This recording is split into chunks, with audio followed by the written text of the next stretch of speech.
So we're talking with Saba Gul from Pakistan, and next topic is Malala Yousafzai, your compatriot. What do you know about her case, about her, and can you tell us what do you think about Malala, her book, her case, and tell us some words about also about attitude towards her in Pakistan, her perception of Pakistanis. Yes, so I think Malala is known by almost everyone because she recently got this Nobel Peace Prize, and she's known as the girl who was shot by Taliban because she raised her voice to support women education. Now, first of all, there are some few things to understand regarding this. Like, even in her book, when she talks about herself and about her upbringing, she focuses on her identity as a Pashtun than as a Pakistan. Like, as I was talking in my earlier interviews, that Pakistan is diverse, and the way the culture is around it really depends upon what ethnic group you come from. But she had a very supportive family. Her father was involved into, I can say, like local politics, or he was a vocal person, and he supported her education. And the way she talks about like her father and her family, you can see that she received a lot of support. Like, she had lovely parents and a lovely family who encouraged her and supported her to study more. So she liked to study, and then the time period started where not only in her region where she was living, but in whole Pakistan, we had a lot of problem with terrorism. It was to such an extent that we got used to it. You know, when in the first time, like when we would see in the news that there is a blast or a suicide bombing somewhere, we'd get really shocked, and you know, like we'd have it in minds for days. But then it was so frequent that it was like a part of our daily lives. Okay, today there was a blast there. 2-3 days later, there was a blast there. So generally, in everywhere, like schools got extra careful. Also, I was studying in a military or an army school, or you can say it was semi-government school, but it was supported by army. And most of the kids who studied there were like children of people who served in army before or were currently serving. Of course, we had children of normal civilians, but it was mostly, you can say that it was from people from army background were involved in that institute.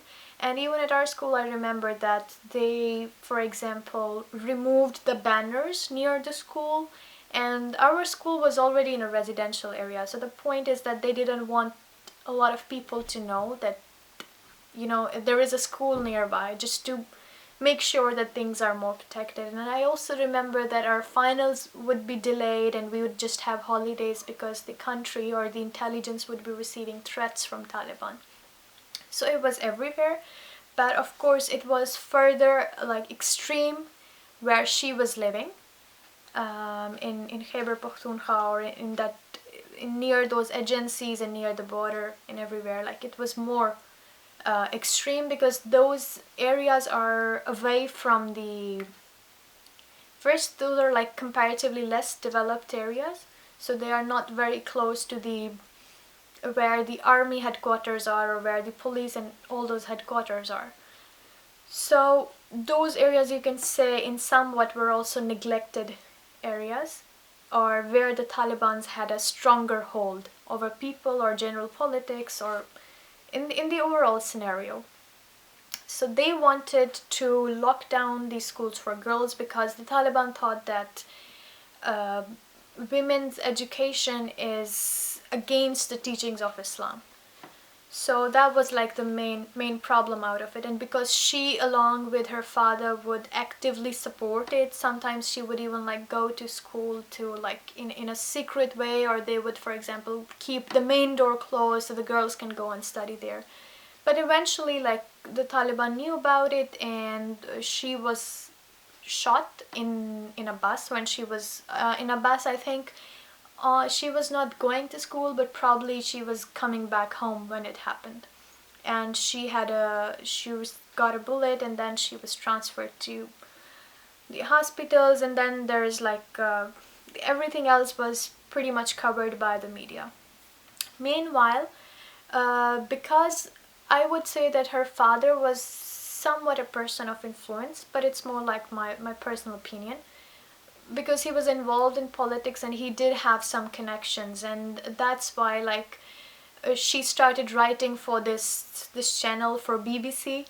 That part is very controversial though, because a lot of people say that even for the book and for the whole diary, that Malala was not writing it. Some people say that it was father whose words were there, or some people would say that there was a journalist from BBC who was writing it.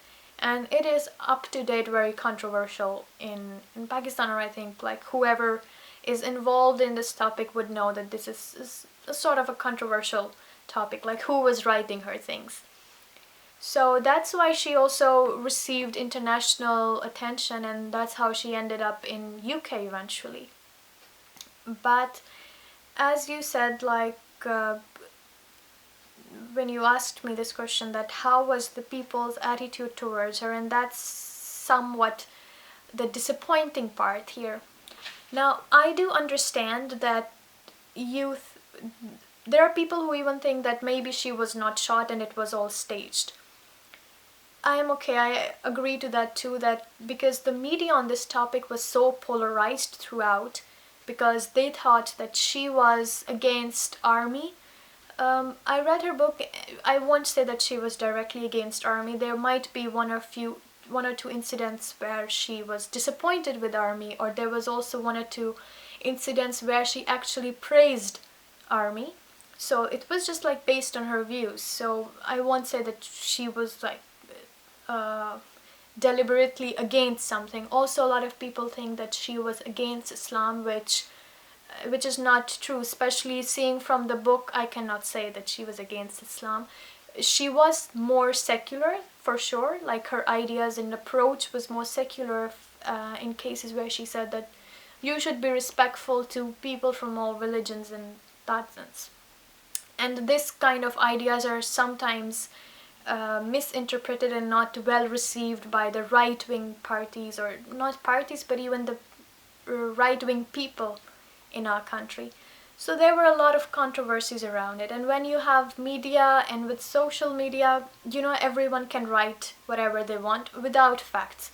So this all became a very controversial topic, and okay, that I understand. Also, when people say that she is a puppet of the West, I somehow understand that, okay, because her views are sometimes more secular. People think that she represents the West, or the West is going to use her to manipulate people in her own country. I also understand that, like, okay, people can think that way.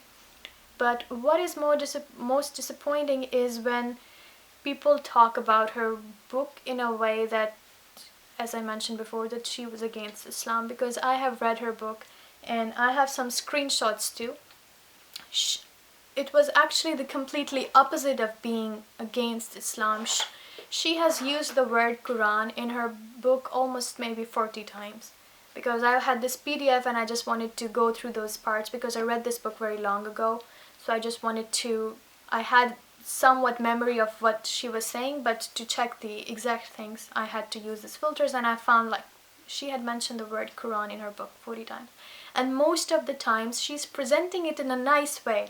She's saying that Quran does not allow us to kill. She's saying that the Taliban were saying this, but it's not Islam. Quran says this. So actually she was, in fact, I think, telling people that what Taliban are doing is not Islam. And that's why I find it shocking that how people find her book against Islam, because for me it is pro-Islam. She has talked so many times about how she would read verses of Quran to protect her books, to protect her family, and how in our culture people usually pray to protect each other and read verses and recite verses from Quran like multiple times just to protect each other. So that point I do find very shocking. And again, as I said, whether the book was written by her or not, it's another topic. But accusing her, and not even accusing, I have seen people using very abusive language against her. And that's when I feel disappointed, because she's like, I think my age or maybe a year younger, and I don't understand how can you feel so threatened by a small girl that you are abusive towards her.